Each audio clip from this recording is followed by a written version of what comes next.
은혜롭고 귀한 찬양 감사합니다. 하나님의 크신 은혜가 늘 함께 하시기를 축원합니다. 오늘은 3월 2일 3월 첫째 주일입니다. 이제 완전한 봄 기운이 느껴지는 그런 계절이 되었습니다. 이 따뜻한 봄날처럼 하나님의 크신 은혜가 여러분의 삶 가운데 충만하시기를 축원합니다. 어제는 3.1절이었습니다. 106주년을 맞이하는 3.1절이었습니다.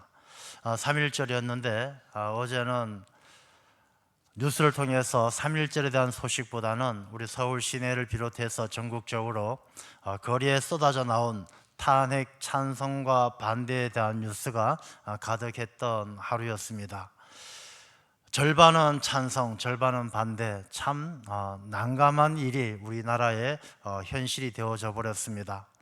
106년 전에 거리로 쏟아져 나왔던 우리의 선조들은 대한독립 만세를 외치면서 다 한마음 한뜻이었는데 이 106년이 지난 지금 우리나라가 둘로 쪼개져 있는 현실을 보면서 참 걱정스러운 마음이 앞섭니다.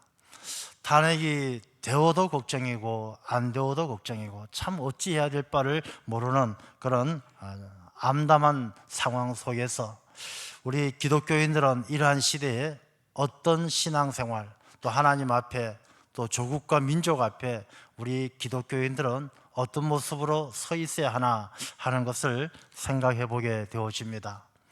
그래서 어제는 3.1절에 대한 소식을 어디에서도 잘 들어보지를 못하고 저도 물론이겠지만 우리의 자녀들 다음 세대들에 대해서도 이 3.1절에 대해서 3.1절이 되었는데도 3.1절에 대해서 어디 특별하게 이야기하는 곳이 없다라는 게 좀 마음이 아팠습니다. 그래서 오늘은 우리가 이 어려운 상황 속에서 성도들이 기독교인들이 어떻게 살아야 되는가라는 것을 우리 대한민국의 역사와 그 역사 속에 한국교회가 어떻게 지내왔던가라는 것을 함께 살펴보면서 오늘 성도들의 삶을 다시 한번 말씀을 통해 나누고자 합니다.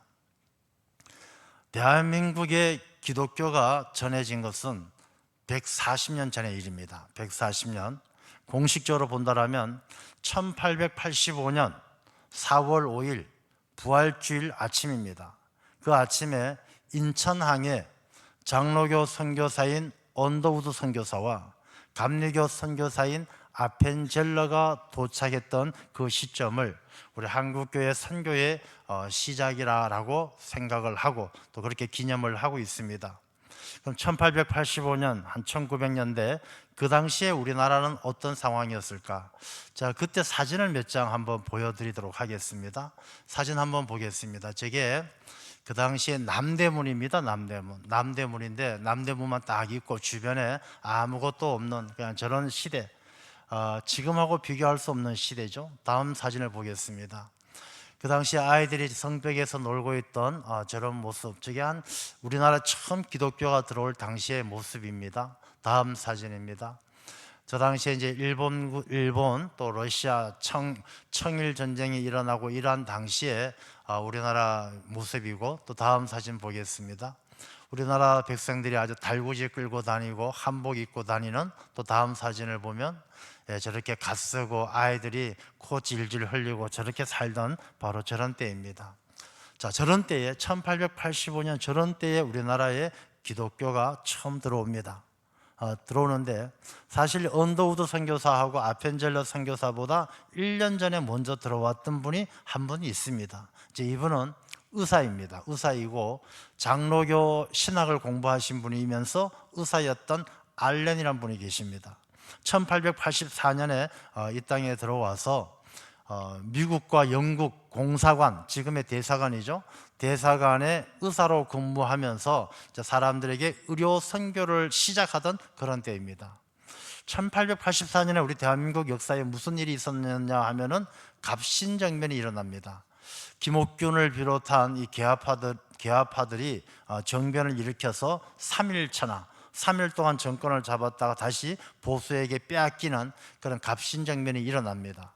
그때 그 정변 속에서 보수의 수장이라고 할 수 있었던 민영익이라는 사람이 칼에 맞습니다. 칼에 맞아서 도저히 가망 없다, 저 사람 죽는다, 이런 상황에서 알렌이 뛰어난 의료 기술로 민영익을 고쳐주게 되어집니다.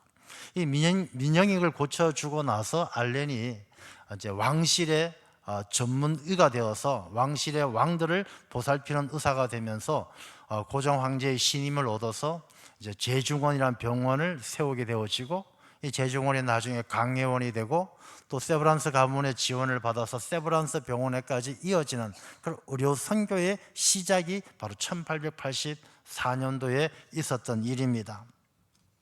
이 1884년도에 이런 일이 있으면서 언더우드 선교사가 들어오고 아펜젤러 선교사가 들어와서 복음을 전하면서 1887년에 지금 세문안 교회가 세워지고, 감리교회는 정동 감리교회가 세워지면서 우리나라 교회가 시작되어집니다.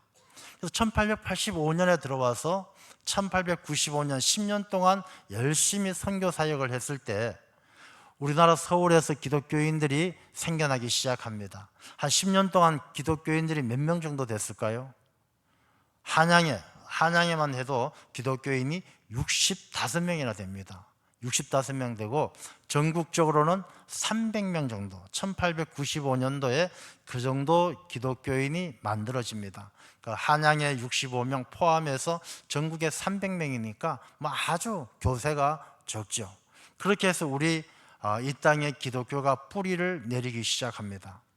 그리고 1895년 10년이 지나고 나서 우리나라에 아주 큰 사건이 많이 일어납니다. 1895년 그때만 해도 벌써 일본이 우리나라를 강점하기 시작하고, 이제 우리나라를 강점할 때 러시아하고 일본이 싸우면서 우리나라의 패권을 가지고 싸우던 때입니다.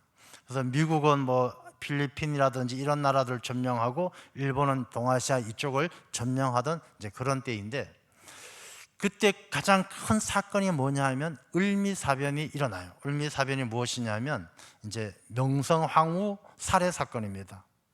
우리가 명성황후 살해 사건을 역사적으로 볼 때 민비시해 사건 이렇게 이야기를 합니다. 근데 사실 민비시해 사건은 옳은 말이 아니에요. 그건 일본 일제시대 때 그렇게 역사 교육을 왜곡시킨 거예요. 이 시해라는 말은 이 시자를 찾아보면은 신하가 왕을 죽일 때 시해를 씁니다. 시자를 씁니다. 그래서 시해 사건이라는 것은 야, 너 조선 사람들이 너희들의 국모였던 명성황후를 죽였다라고 일제가 역사를 왜곡한 것이죠. 그래서 이 시해 사건이라기보다는 명성황후 살해 사건 뭐 이렇게 이야기하는 것이 맞을 것 같습니다. 이 명성황후 살해 사건이 왜 한국 교회에 있어서 중요한 사건이었느냐 하면은, 이 명성황후 민비는 고종의 부인이잖아요. 고종의 부인인데, 고종은 역사적으로 평가받기를 굉장히 우유부단하고 결단력이 없는 사람으로 평가를 받습니다. 또 일부의 학자들은 그렇지 않은 사람인데 일부러 어려운 시국에 그런 척 했다라고도 이야기하지만, 했는지 그런 척 했는지는 모르지만 고종은 그 시대에 왕으로서 우유부단하고 결단력을 잘 내리지를 못했습니다. 그 대신에 명성황후 민비가 아주 많은 국정의 자문 역할을 했었죠. 그리고 이 명성황후는 그 당시 일본이 우리나라를 지배할 것이라는 그 욕심을 알고 러시아를 등에 업고 이제 일본을 견제하고 있던 그런 때입니다. 그 당시에 지금의 총리죠. 총리라 본다면 뭐 김홍집이라든지 이런 친일파들이 이제 정권을 잡고 있는 그때에 이 명성황후가 눈에 가시 같습니다. 그럴 때 흥선대원군이 일본하고 서로 마음을 맞춰서 일본 세력을 힘입어서 이제 명성황후를 1895년 10월 8일 새벽에 경복궁으로 이 일본 미우라 미우라 공사가 앞장서고 이 일본 낭인들 무사들을 데리고 이제 명성황후를 살해한 사건이죠. 근데 이 사건이 왜 중요하냐면, 사실 이 사건이 있기 한 보름 전쯤으로 돌아가면 어떤 일이 있었느냐 하면, 명성황후가 언더우드 선교사 부인하고 굉장히 가깝습니다. 언더우드 선교사 부인을 만나서 이런저런 이야기를 하다가 그런 이야기를 합니다. 저기 부인, 미국이란 나라가 어떤 나라입니까? 미국에 대해서 좀 얘기해 주세요. 언더우드 선교사가 이야기합니다. 미국은 땅이 너무너무 가도 끝이 없습니다. 미국은 땅이 아주 넓잖아요. 가다가도 끝이 없고, 또 미국은 자동차가 있어서, 그 당시 우리나라에 무슨 자동차가 있었겠습니까? 자동차 타고 가야 겨우 옆 동네도 가고 갈 수 있을 만큼 땅이 너무 넓습니다. 산이 아주 많고 나무들이 아주 큽니다. 이 명성황후가 그 이야기를 들으니까 너무 가보고 싶어요. 언더우드 선교사 부인에게, 부인 꼭 좀 미국 한번 가보게 해주세요. 언더우드 선교사 부인이 그렇게 이야기합니다. 중전마마, 미국보다 더 좋은 나라가 있습니다. 그런 나라가 어디 있습니까? 하나님의 나라가 그렇습니다. 하나님의 나라는요, 가난한 사람도 없고 눈물도 없고 서로 사랑하고 서로 도와주고 하나님이 다스리는 나라는 너무너무 행복한 나라입니다. 이 명성황후가 감동을 받고, 그런 나라, 우리나라가 그런 나라가 됐으면 좋겠다, 그렇게 대화를 나누었던 기록이 있어요. 그리고 그 기록이 있고 나서 한 보름쯤 뒤에 명성황후가 죽게 되는 것이죠. 이 명성황후가 죽은 것은 우리가 잊어서도 안 되고 잊을래야 잊을 수 없는 사건이 명성황후 살해 사건이에요. 우리가 그런 이야기가 있습니다. 어떤 배에 많은 세계 사람들이 다 유람선을 타고 세계 여행을 갑니다. 여행을 가는데 이 배가 그만 큰 폭풍을 만나서 배가 그만 좌초를 했어요. 이 좌초를 해서 사람들이 살기 위해서는 이 구조선을 타고 이제 구명보트를 타고 이제 그 배에서 내려야 되는 것이죠. 근데 구명보트는 한정되어 있고 사람은 너무 많은 거예요. 그래서 구명보트 한 배에 한 5명씩밖에 못 타는데, 뭐 사람들이 막 8명, 9명씩 막 타고 내렸어요. 근데 8명, 9명 탔을 때 처음은 괜찮지만 이 배가 구명보트가 조금 가다 보니까 사람 수가 많아서 이 배가 점점 가라앉기 시작하는 거예요. 그래서 이 모인 사람들이 이제 한 8명 정도 됐는데, 이 배가 5인용이니까 3명이 내려야 산다. 누가 3명이 내릴 것이냐? 누가 내리겠습니까? 내리면 죽는 판인데. 그럴 때 아무도 내리지 않을 때 한 사람이 벌떡 일어납니다. 나는 영국 사람입니다. 영국은 젠틀맨의 나라. 내가 젠틀하게 신사답게 내가 당신들을 위해 희생하겠습니다. 대영제국 만세 한번 외치고 물에 뛰어내렸어요. 이 사람들은 한 명이 빠졌지만 아직도 2명이 남았어요. 그 중에 또 한 명이 벌떡 일었습니다. 나는 미국 사람입니다. 미국 사람. 우리 미국은 세계에서 제일 강대국입니다. 내가 여러분들에게 내가 제일 강한 나라 백성으로서 책임지고 내가 양보하겠습니다. 미합중국 만세 뛰어내렸어요. 이제 한 명만 더 내리면 되는데 아무도 내리지 않는 겁니다. 그럴 때 대한민국 사람이 벌떡 일어났어요. 나는 대한민국 사람입니다. 대한민국 만세 하고 옆에 있던 일본 놈을 물에다 확 쳐박아서 죽여버렸다는 것이죠. 여러분, 이 이야기가 한국하고 일본에 아주 뿌리 깊은 마음이 담겨져 있는 거예요. 여러분, 우리나라 축구 시합하면 태국한테는 져도 괜찮아요. 일본 놈들한테 지면 안 되잖아요. 일본 사람도 아니고 일본 놈들이라고 이야기해요. 제가 이렇게 이야기하는 것은 지금 요 순간 이 명성황후 살해 사건을 한번 이야기해 보면서 이 얼마나 비극적인가를 우리가 잘 알아야 한다는 것이죠. 우리가 이 명성황후 살해 사건이 미우라 공사가 주도한 걸로 알고 있어요. 근데 미우라 공사는 일본에서 우리 조선으로 온 지가 보름도 안 돼서 명성황후를 살해한 거예요.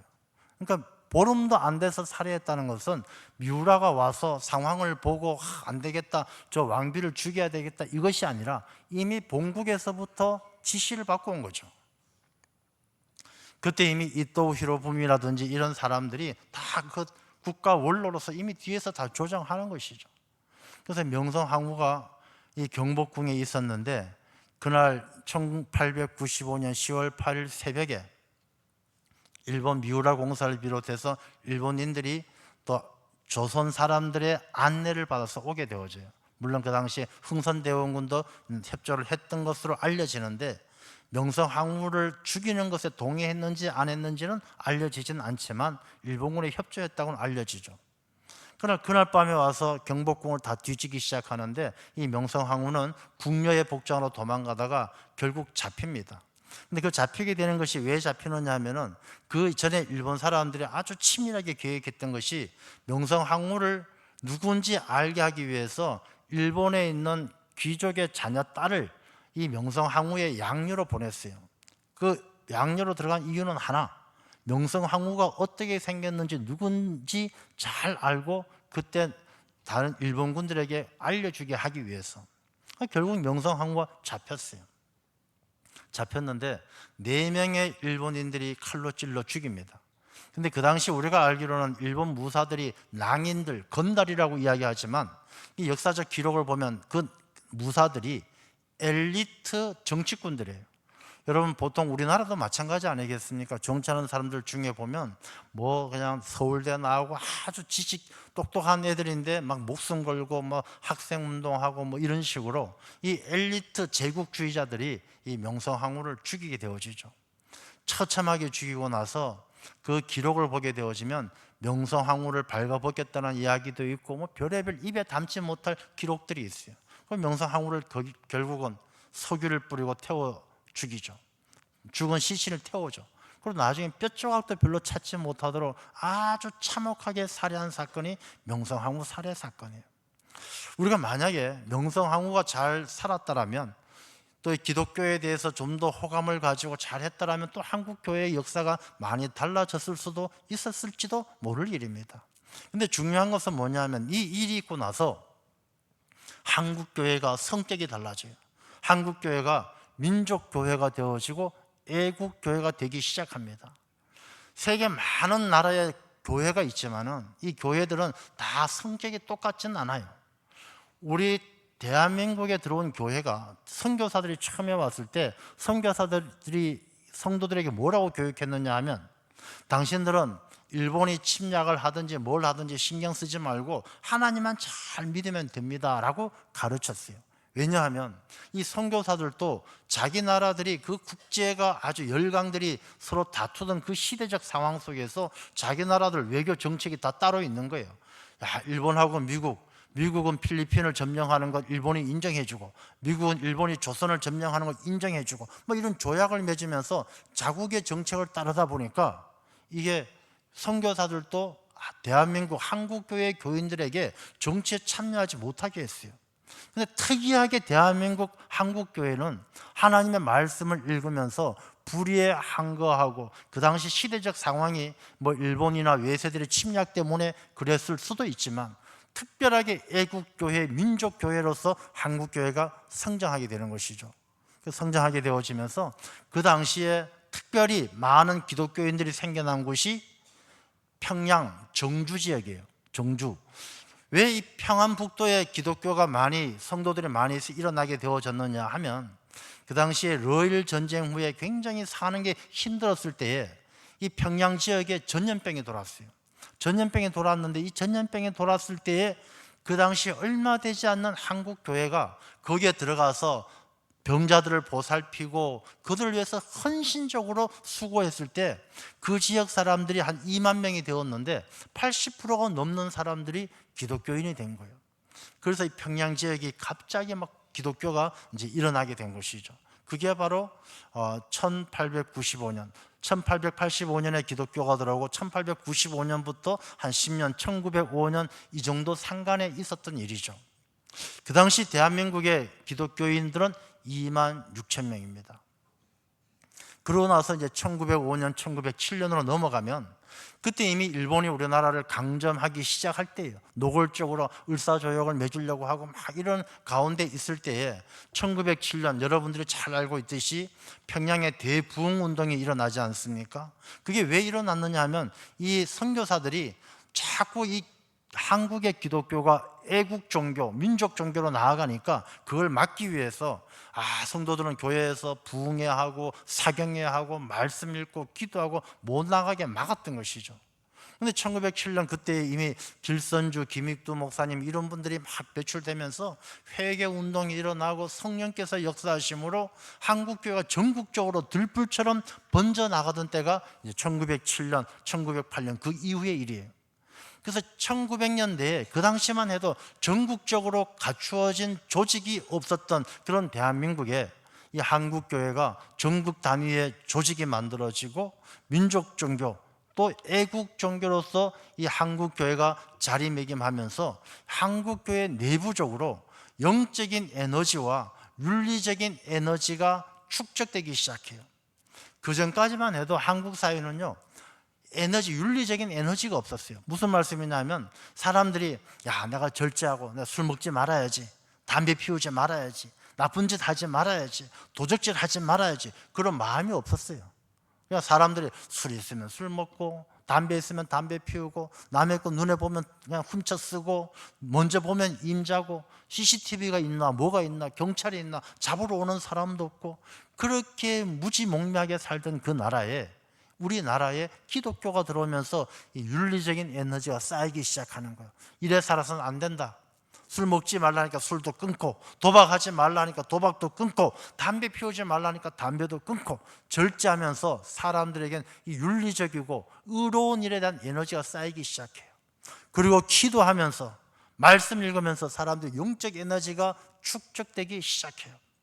자, 이런 축적된 영적 에너지와 윤리적 에너지가 분출된 것이 바로 1919년, 이렇게 평양 대부흥운동 1907년에 있었던 그 이후 12년이 지난 1919년 3월 1일 만세운동에서 이 한국교회가 중심이 되어서 영적 에너지와 윤리적 에너지가 축적되어져 있던 그 힘이 전국적으로 일어난 것이 바로 3.1운동이에요. 3.1운동은 한국교회가 얼마나 깊이 관여되어 있는지를 우리가 잘 알아야죠. 그 당시에 태극기가 막 전부 사진 보면 다 태극기 흔들잖아요. 그 태극기 어디서 나왔겠습니까? 지금처럼 인쇄소에 맡기면 다음날 한 박스씩 갖다 줍니까? 그런 데가 없어요. 그때는 다 교회에서, 교회 지하에서 청년들이 태극기를 다 만들었어요.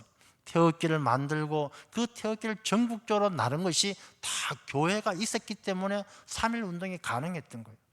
그리고 민족대표 33명 중에 16명이 기독교인이에요. 그 당시에 기독교인은 전국 인구의 1.3%였어요. 1.3%밖에 안 되는 그 인구 속에서 민족대표가 절반이 가까이 33명 중에 16명이 나왔다는 것은 그 3.1운동에 기독교인들이 얼마나 열심과 얼마나 깊이 관여했는지를 보여주시는 것이죠. 3.1운동은 우리 민족의 뿌리가 되었던 것입니다. 그래서 대한민국 헌법에 보면 이렇게 기록합니다. 유구한 역사와 전통이 빛나는 우리 대한민국은 3.1운동으로 건립된 대한민국 임시정부의 법통과 불의에 한가한 4.19 민주이념을 계승하고 3.1운동이 대한민국의 뿌리다라는 것을 이야기하고 있어요. 얼마 전에 여러분들 기억하실 겁니다. 지금도 마찬가지인데 우리나라 건국일이 언제냐, 건국절이 언제냐, 이걸 가지고 사람들이 싸웁니다. 어떤 사람들은 1948년, 1948년이다. 어떤 사람은 1919년이다. 1919년이라고 이야기하는 것은요, 3.1절이 3월 1일 날 있었고 그 이후에 1919년 4월 11일 날 임시정부가 세워집니다. 그래서 임시정부가 세워진 1919년이 대한민국 건국이다 이렇게 이야기하고, 어떤 사람은 재헌법이 만들어지고 국제적으로 인정받은 대한민국 정부가 출범한 1948년이다 라고 이야기합니다. 근데 이것은요, 답이 없어요. 보는 관점이 다르기 때문에 답이 없는 거예요. 예를 들어서 저를 보고 장동건이나 이런 사람들이 나를 보고 못생겼다라고 이야기하는 건 당연하죠. 근데 나보다 더 못생긴 사람은 또 나를 보면 잘생겼다고 이야기해요. 나라는 사람은 그대로 있지만 보는 관점에 따라서 잘생겼다 못생겼다 이야기하는 거예요. 키가 170인 사람이 있어요. 150인 사람이 보면 너 키 크다 이야기해요. 190인 사람이 보면 야, 너 키가 왜 그거밖에 안 돼라고 이야기해요. 근데 170은 그냥 그대로 170인 거예요. 사실은 사실 그대로 있지만 보는 관점이 다르기 때문에 옳다 그러다 말할 수 없는 것이에요. 그거 따지면요, 평생 가도, 아니 100년 가도 답을 못 찾습니다. 어쩌면 우리가 만난 이 현실의 문제도 그런 문제들이 아닐까. 그 당시에 백낙준 선생은 그런 얘기를 했어요. 이 시대에는 기독교인이 아니면 살 수 없는 시대다, 그런 이야기를 했어요.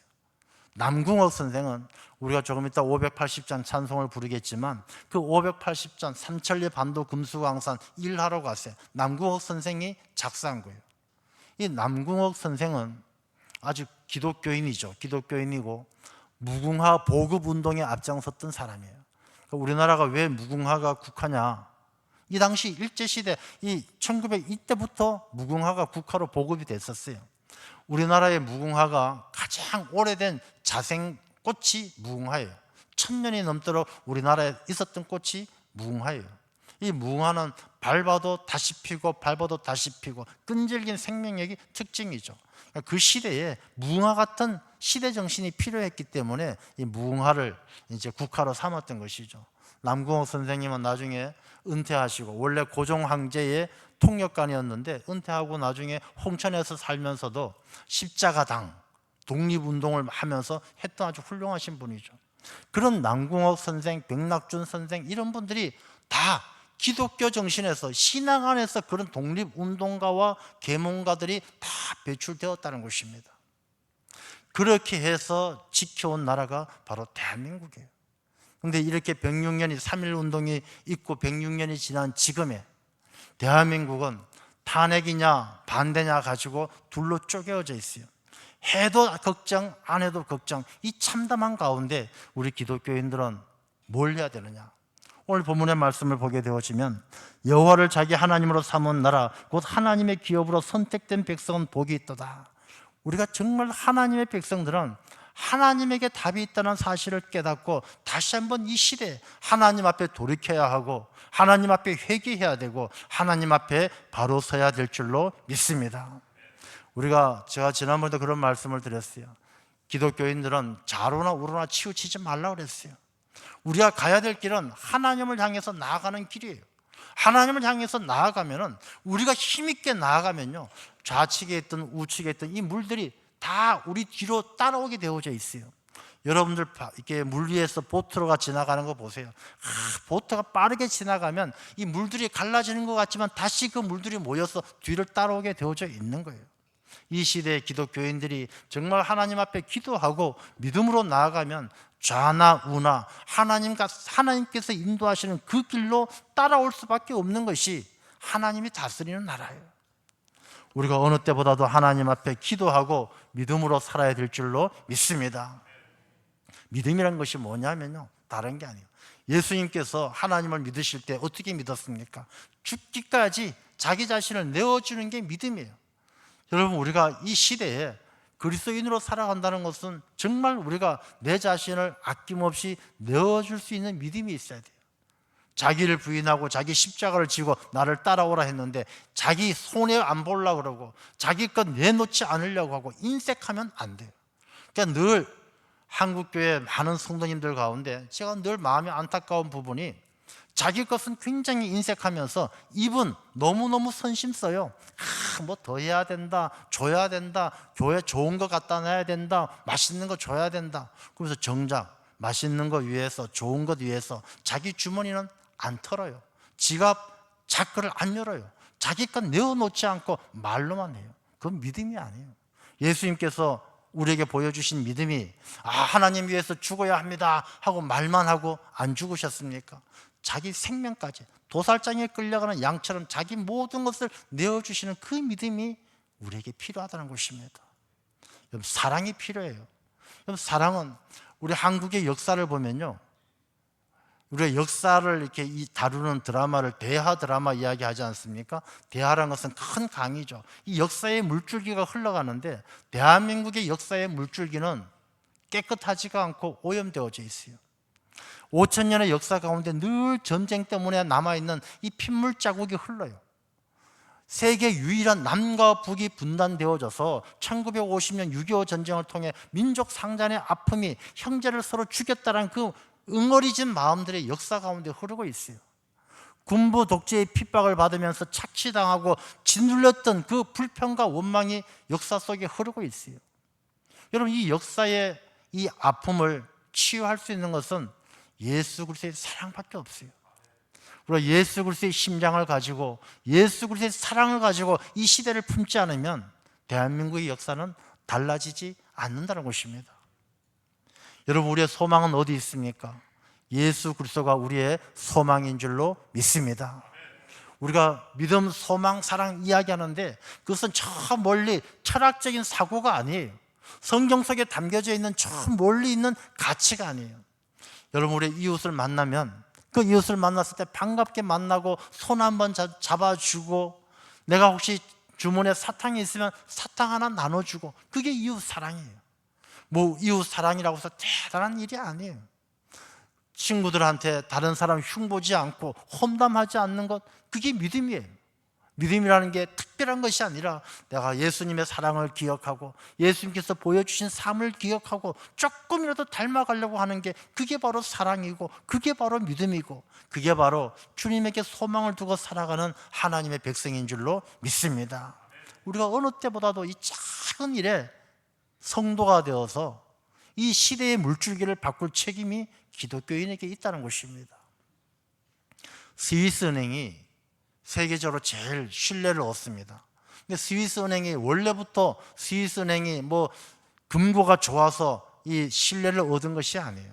원래 스위스은행이 신뢰를 얻게 된 것은 2차 대전 때 히틀러 시대에 히틀러가 유대인들을 얼마나 죽였습니까? 유대인들은 거의 돈이 유대인들 많이 가지고 있었죠. 이 돈을 뺏으려고 했는데 유대인들은 이 돈을 다 스위스은행에 보냈는데 이 스위스은행에 있는 이 돈을 찾으려고 히틀러가 사람을 보냅니다. 사람을 보내는데 스위스에서는 법을 만들었어요. 이 은행에 적금된 이 정보에 대해서 정보를 알려주는 사람은 징역을 가고 벌금형을 받는다라고 법을 만들었어요. 사람이 징역 갈 수도 있고 벌금을 받을 수도 있는데 이 스위스에 있었던 은행원들이 단 한 명도 그 법을 어긴 사람이 없었어요. 목숨을 걸고 그 히틀러의 그 협박 가운데에도 단 한 건도 이 은행 정보를 누출시킨 적이 없어요. 그래서 이 스위스은행은 세계적으로 신뢰를 얻어서 스위스은행 하면 믿을 수 있는 은행이 되어져서 돈이 그리로 몰리게 된 것이죠. 여러분, 기독교인들이 또 마찬가지입니다. 내가 아니면 누가 하겠지, 내가 아니면 저 사람이라도 하겠지, 내가 안 하면 목사님이 하시겠지, 목사님 안 하면 장로님이 하시겠지.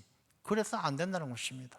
단 한 사람도 빠짐없이 우리 모든 성도들이 한마음 한뜻이 되어 우리의 조국 대한민국을 가슴에 품고 기도하는 것만이 이 어려운 난국을 헤쳐나가는 유일한 길인 줄로 믿습니다. 탄핵되면 어쩔 겁니까? 안 되면 어쩔 겁니까? 이래도 난리 저래도 난리, 이 어려운 시국, 이 길을 풀어나갈 수 있는 사람은 하나님밖에 없어요. 여러분, 어떤 학자가, 어떤 정치가가 이 문제를 풀어갈 수 있겠습니까? 경제가 얼마나 어렵습니까? 어젠가요? 젤렌스키하고 트럼프 정상회담 하는 거 보셨죠? 깜짝 놀랐습니다. 정상회담이 아니고 무슨 동네 건달들 싸우는 것 같았어요. 여러분, 우리가 미국을 의지한다고요? 미국이 우리가 젤렌스키 같이 우크라이나처럼 안 된다는 보장이 없어요. 우리가 다른 힘센 나라 의지할 때가 아니에요. 우크라이나는 2차 대전 끝나고 이 소비에트 연방이 해체될 때 자기들 그 당시에 핵무기가 제일 많았던 나라가 우크라이나예요. 우크라이나는 자기들 핵을 포기하고 안전보장을 약속받았는데 그 약속은 이미 다 사라지고 없는 거예요. 세상에 누가 우리를 보호해주고 누가 우리를 지켜주겠습니까? 오늘 본문의 20절 말씀에 보면 우리 영혼이 여호와를 바라며 그는 우리의 도움과 방패시로다. 하나님만이 우리의 도움이 되시고 방패가 되는 줄로 믿습니다. 어느 때보다 뜨겁게 이 나라와 이 민족을 위해서, 한국 사회를 위해서, 경제를 위해서 우리가 기도하고 이 나라 이 민족이 하나님을 잘 섬기는 하나님의 백성 되시기를 우리가 기도하며 나아가야 할 줄로 믿습니다. 하나님 아버지, 감사합니다. 이 어려운 때에 하나님이 아니고